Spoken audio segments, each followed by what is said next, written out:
1 minute 30 seconds till mark. I hope that you guys have had an incredible week. These past few weeks, my anxiety has been working overtime, so I'm trying to be very mindful of the books that I'm reading, and lately I've kind of been avoiding philosophy just because I know what it does to my brain chemistry, and usually it's not a great thing if I'm in this anxious state of being. So I thought today I would give you guys a reading update about what I've been reading lately and what I'm looking forward to reading. And then somebody commented on a post that I made recently about different things that you guys want to see more of. And they were asking for tea and coffee recommendations. So I thought I would separate them. And I think in this video, I will do tea recommendations. And then maybe the next video, I'll do coffee recommendations. So I just wanted this video to be a little cozier and essentially an introverted diary. Things that I do to just unwind and relax, and things that I find comfort in. And hopefully if you're in a season of life where you're feeling a little uneasy or on edge, hopefully it will help you as well. So this is a reading update, but it's also just kind of like a vibe check on where I'm at with books lately. So it's a little chaotic and a little cringy, and a little highbrow, which honestly kind of feels right for spring. I've been reading across all different types of genres and moods and different levels of emotional damage. So I want to give you a rundown of what I've finished, what I'm starting, and what I'm really excited to get into. So I told you guys that I was trying to open up my world to more literary fiction. So recently, I finished the book Hellions by Julia Elliott, and I actually really loved it. This is completely unhinged. It's Southern Gothic story collection that really reads like Angela Carter, like if she grew up watching horror movies in the Deep South. So there are nuns and medieval plagues and shape-shifting professors and exorcist-obsessed teens. It's very feral and folklore, and somehow it also feels tender in certain ways, but every story kind of feels like a fever dream. But it's kind of like a fever dream that just keeps you coming back for more. I really enjoyed this. I actually listened to some of the audiobook as well, and it's a very, very well narrated audiobook. I also started Perfection by Vincenzo Latronico, which is basically about a millennial expat who lives in Berlin, and it follows a couple who live in this very plant-filled, aesthetically perfect life, but they're slowly kind of rotting from the inside out, both professionally, politically, emotionally, and it's about a curated existence versus actual fulfillment, and that gnawing feeling that you've still made all the right choices and still feel like a ghost. It's very sleek and brutal, but in the best way. And I think if you are a Gen Z, if you are a millennial, you will absolutely relate to this book. I also started On the Calculation of Volume, which is one of the most disorienting, hypnotic, and this is a lot more philosophical. One of the most philosophical books that I've read as far as literary fiction. And it's about Tara Settler, and she is a woman who wakes up every single day on November 18th, every morning, and her life is essentially stuck. So her husband, her world, everyone else moves on except for her, and it's the same day again and again. So she begins to memorize the shape of light and the behavior of birds and the way that time wears down the edges of reality, and no one else remembers and no one else believes her. I also just need to say, for literary fiction, these covers are stunning. I love the way that these covers look so much. It's a totally different vibe than what I'm used to, but I really appreciate it. I really, really love R.F. Kuang, and I loved Babel, and recently I was generously gifted an ARC, and I started this a couple days ago, and it's already giving everything. It's about two grad students who have to descend into hell, literal hell, to retrieve their dead professor's soul. So it's about academic rivalry, magical theory, pride, obsession, and the stakes are high, but somehow it's still funny and sharp and painfully real. And I think R.F. Kuang is just one of the most exciting new authors to read right now. I very much enjoyed Babel, and I'm curious about the Poppy War, even though I don't read fantasy hardly at all. But I thought Babel was so well written, and I've heard great things about Poppy War, and I'm excited to finish this book as well. Babel was one of those books that really gutted me. It was very like dark academia adjacent, but it had a lot of soul to it, and there was so much rage and grief and language and power, and she writes with ambition and sacrifice and with this terrifying precision, and I will read anything that she writes or publishes. I think that she is just brilliant. I love her mind, and I'm excited to read this one as well. Now, before I continue, I want to say that two things can be true at once. I think that you can be an intellectual, brilliantly well-read person and love everything from Nietzsche and Hume and Heidegger and all these rich philosophical books, while also loving kind of like cozier, cringier books that really just hit the spot if you need comfort, and that's where I'm at right now. And I found a very niche, comforting book that I actually downloaded for an audiobook that I am just loving. Like, I kind of fall asleep to it, and it's perfect. So on the complete opposite end of the spectrum, I've been listening to Wings of Starlight by Alison Saft on audiobook, and it's basically fairycore comfort fan fiction for people who love Tinkerbell and loved the fairies, loved Tinkerbell and the Great Fairy Rescue, and kind of grew up with Silvermist and Vidya and Iridessa and Rosetta and all the Tinkerbell fairies. So it is very much fanfic, and it's nostalgic and specific to Tinkerbell. So it's soft and sparkly and deeply unserious, which is exactly what I need right now. I'm also building a little spring-summer classics TBR that I'm excited to read, and not just classics, but really the kind that feel like Anna Karenina or Middlemarch, that are emotionally intense, morally complex, and romantic in a tragic kind of way. So I've picked 3 so far. The first one is A Room with a View by E.M. Forrester, and this is about Florence in bloom. It follows Lucy Honeychurch, who is a young woman who travels to Italy and starts to realize that she's living a version of herself that has been scripted by everyone but herself. So it's about art and class and prosperity. It's really about waking up to your own desire. So it's light, but it's also sharp. I also want to read The Portrait of a Lady by Henry James. And it's about Isabel Archer, who is a bright, idealistic woman who's given freedom and money and options, but still ends up making a choice that really traps her. So it's long and it's layered and emotionally suffocated, but in the best way. And it's about illusion and moral responsibility and basically a quiet devastation under a hot Italian sky. Now, the last one, kind of in my spring-summer classics canon, is Brideshead Revisited by Evelyn Waugh.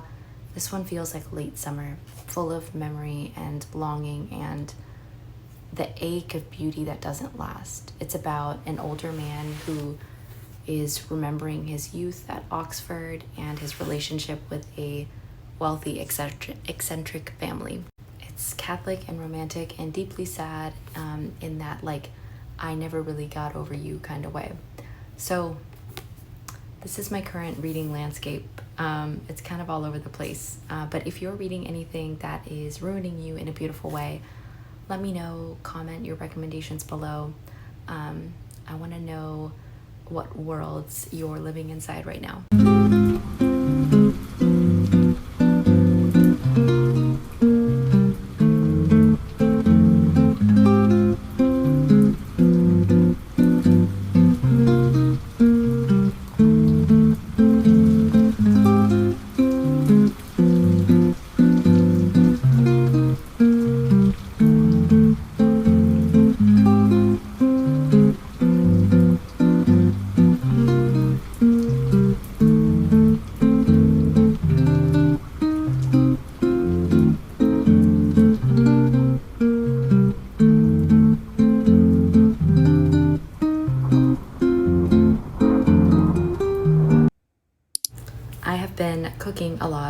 lately, and I've been wanting to make waffles, like buttermilk waffles, for a while, and it's not even breakfast time, but I really want to make them, so I'm gonna make buttermilk waffles.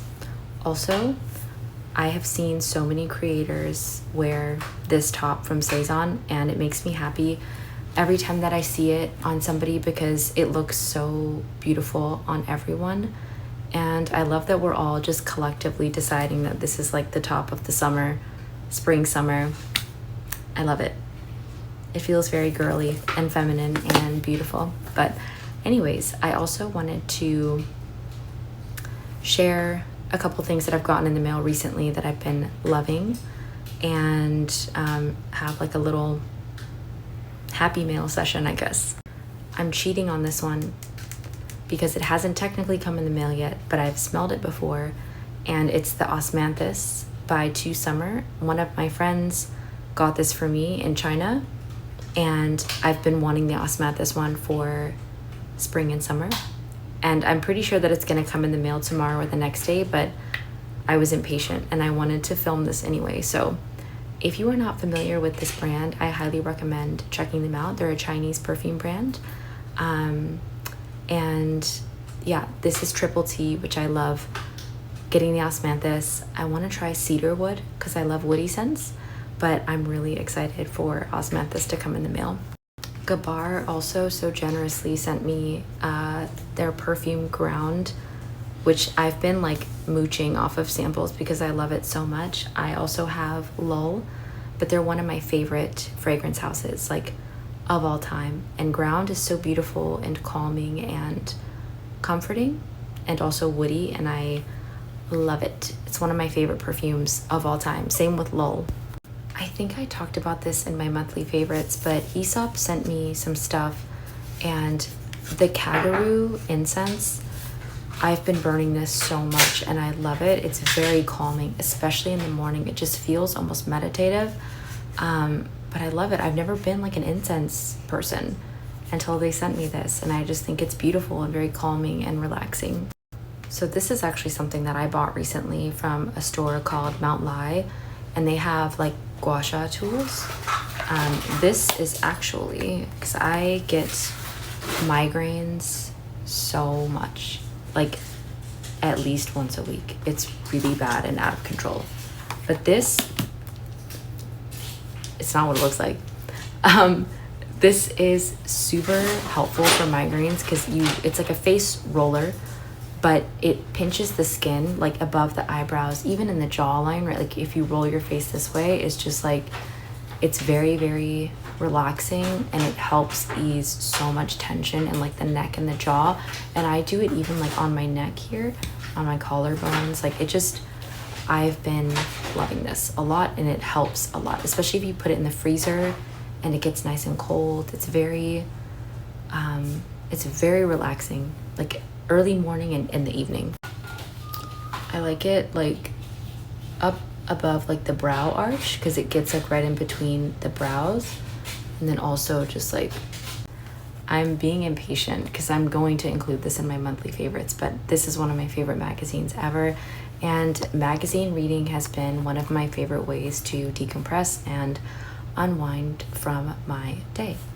I love this magazine. I don't speak Japanese, but I love reading it. I translate it on my phone. It takes me a long time, but I don't care. In the same breath, these have also been my saving grace. Food magazines, and I'm still working through the puzzles in this one, so I'm still reading this one. It's not new, but I love food magazines. I'm quite the collector. Anything like food media, food podcasts, food TV, old Ina Garden, Martha Stewart, Nigella Lawson, Cherry Bomb Radio, like all of it. I love it. It's like one of the very, very, very few things that can actually like calm me down. So I've been loving these as well. This is a Hatch, and they kindly sent this to me. I own a Hatch, but I own the older Hatch, and I own it in the light color, but they just came out with this like chocolate brown color, which is, I love brown. It's my favorite. This is something that like I did not know that I needed until I had it, because I wake up very, very early in the morning and I tend to wake up quite hysterical. And this, ever since I got this, I wake up with the sound of the forest, and it has alleviated my morning panic anxiety so much. There's a lot of other things that I can do on this, and I haven't played with it, although now that I have this, I'm probably going to play with it a lot more and see what other features it has. But I love this thing. I would have never bought it for myself. Now that I know what it is and now that I've used it, I would buy it like over and over and over again. I love it so much, and I love this color. This is my favorite color of all time. Also know that the things that I did mention in this video, I was not obligated to say anything. In fact, I don't work with brands who make me feel pressured into speaking about things, because I won't talk about it if I don't love it. So yeah, these are the things that I've been loving recently, and have sparked immense joy. Also, if you are looking for the ultimate audiobook, like ultimate comfort audiobook recommendation, and you have not already read or listened to Ina Garten's memoir, or if you've read it and you haven't listened to it, I highly recommend listening to it. It will bring you so much peace and comfort in your day, on your commute, as you wind down for the evening, while you're cooking dinner. It's, I think, my favorite audiobook of all time. Okay, with all of this said, I'm gonna go make some waffles and probably read magazines for the rest of the evening, because by the time I'm done making waffles, it'll probably be dinner time. I think next week I'll do all of my monthly favorites, which I love, and I can't wait to see yours too.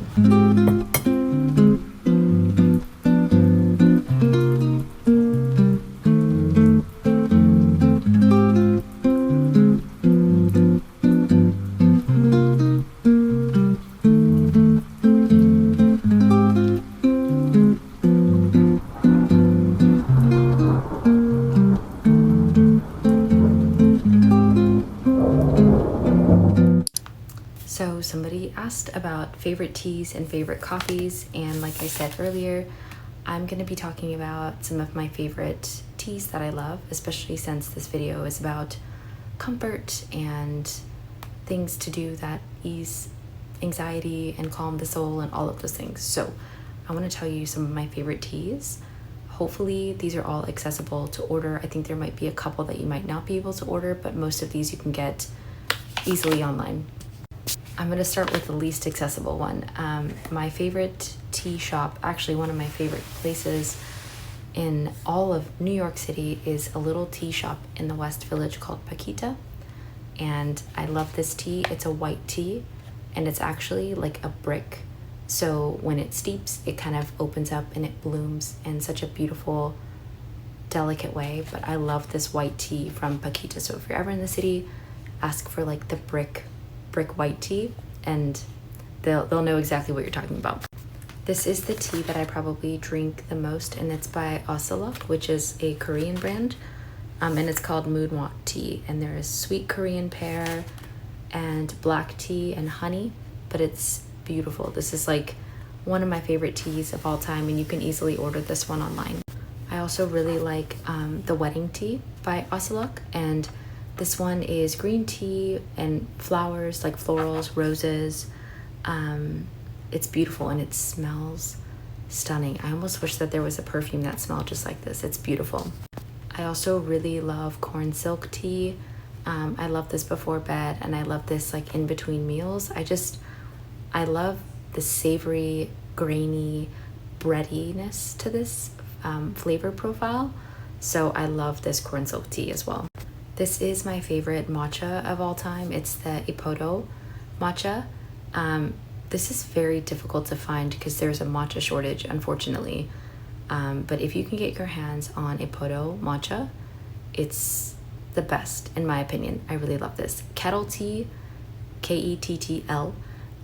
They also make great matcha. So if you can't find this one, I also recommend Kettle. Harney & Sons makes a very, very, very spicy ginger tea. ginger lemon tea, and this is my favorite gingery tea just because it like clears everything out. I love this one, and this is also really easy to order. But if you like spicy ginger, you'll love this one. Sleepy Time Bear because of nostalgia, my childhood, and it's the best sleepy time tea still. Even out of all the bougie teas, like this is still my favorite bedtime tea. I also wish that they could make a perfume out of this because if there's one thing about me, I love a pear note in fragrances. It's so beautiful. I love this tea. Out of all these teas, like try this one. I promise you, it will change your tea drinking experience. Lastly, another tea shop in the city called Sullivan Spices, Tea and Spice Company. You can easily order this one online too, but I love the winter chestnut. I also love oolong tea. That's one of my favorite like types of tea. So I got lychee oolong for like spring, summer. And then I also got 2 white teas. I got a white pomegranate tea and a white melon tea, which sound really good. And an herbal lemon tea as well, which I haven't tried this one yet, but I'm really excited to try it. So that's everything. I'm kind of curious to know if you're a tea or a coffee person. I love both. You couldn't make me choose. It just depends on my mood, the time of day, all of those things. But I do think that there's something very therapeutic and calming and ritualistic about making tea throughout the day. So let me know your favorites or if you've tried any of these that I mentioned just now.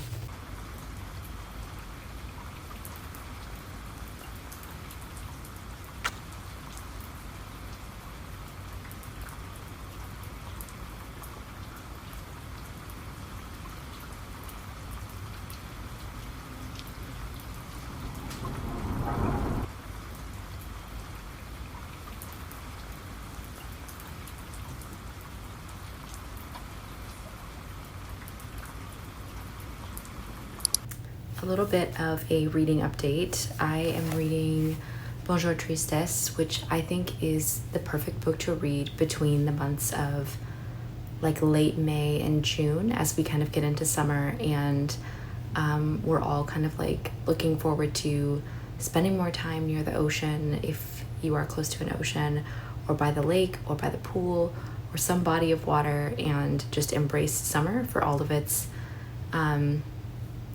I'm clearly not a summer person, if you can't tell, but I'm trying. This is me trying. This is just the perfect book. It's very lighthearted. It's the perfect beach read. It's fun. It's like, it feels like, I feel like using the word girlhood has become quite annoying these days, but it really does encapsulate girlhood in such a perfect way, like a summer fling, and just, I don't know, it's such a great lighthearted summer read. So I highly recommend it. I really like this copy, not only for the cover, but also because the second half of the book comes with A Certain Smile, which I actually prefer above the two, but highly recommend if you're looking for a good French beach read. But Bonjour Tristesse is set on the French Riviera, and it follows a 17-year-old girl named Cécile, and during her summer vacation with her widowed, kind of like a playboy of a father, like their carefree and hedonistic life is really disrupted when the husband kind of like commingles with an elegant former lover, and she arrives and announces their engagement. And Cécile kind of fears the loss of her freedom and alliance with her dad, and kind of like devises this manipulative scheme to break them apart. And it kind of like, it really highlights elements of youth and recklessness and moral ambiguity and kind of like emotional awakening, and it's all through a very deceptively breezy yet melancholic tone that really masks this deeper psychological turmoil in Cécile, which I think so many of us face as teens. And then A Certain Smile is about a law student in Paris who drifts into an affair with Luc, who is the older and married uncle of her boyfriend. And she's very like drawn to his charm and the promise of experience. And Dominique enters an affair with a sense of detachment, and really expects nothing serious, but their time together deepens, and so does her feelings. So I don't know, I think Francois Sagan writes with such cool, stylish, effortless prose, and there's always like this underlying feeling of disillusionment, and fleeting passion, which I think just encapsulates this generational ennui, if that makes sense, and deep emotional complexity. So with that said, highly recommend this book, especially for summer. This is the summer book if I were to recommend one.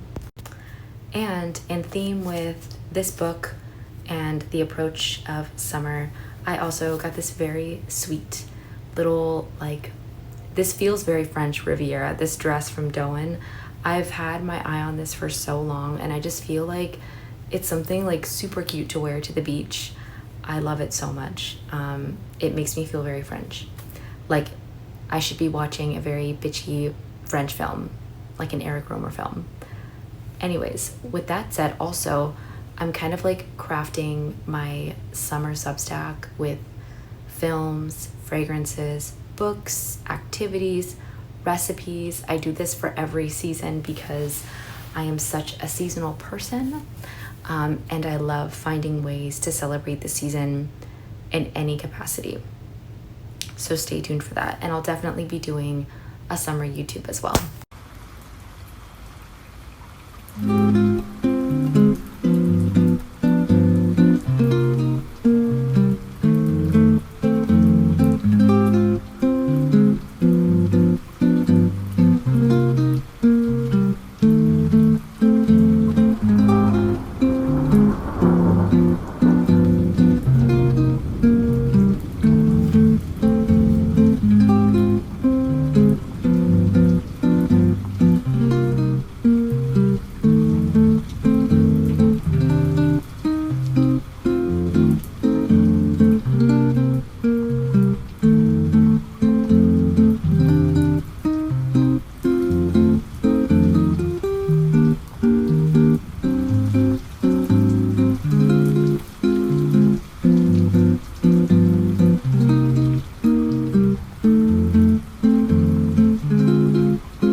Thinking a lot about happiness, and I think a lot of us are quietly haunted by this version of happiness that was never really ours.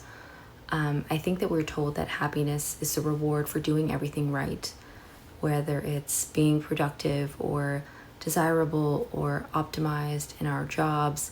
So I think we get stuck in this routine and this, like, we're cogs in a machine. So we follow the map, right? Like our school, our job, our house, the hustle that we're sold to by capitalism, and, you know, what it means to take a vacation if we get them, or what retirement looks like. But I think I often wonder if that's actually like what we dream of, right? Like the end goal of being able to retire and take a vacation. Or is it just like the most aesthetically acceptable escape for us from like this life that we didn't really choose? I think that a lot of us romanticize this idea of like, I want to live on a farm on the English countryside and have a bunch of chickens and cows, which sounds lovely. Or like, my dream is to own a bookstore one day, or a cafe, or, you know, the only thing I want is to be able to have a garden.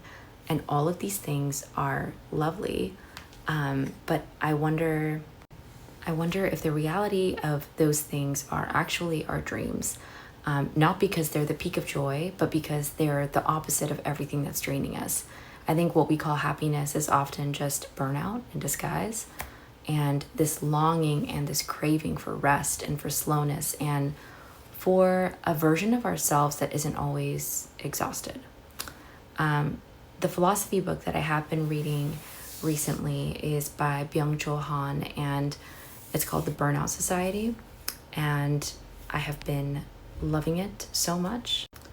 It is really about how we've absorbed the pressure to achieve so deeply now that we now like exploit ourselves in the name of freedom. And rest becomes like something that has to be earned. it becomes guilt, and joy becomes this checkbox. And unhappiness is like a flaw to be fixed instead of a signal that something is actually wrong. In this world, to me, happiness isn't a feeling. It almost feels like it's turned into this brand or a mood board or like something that is performative.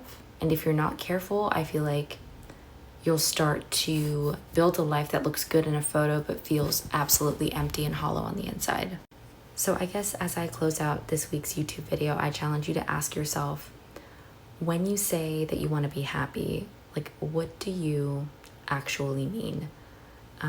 Does that mean safety, peace, purpose, presence, an end state?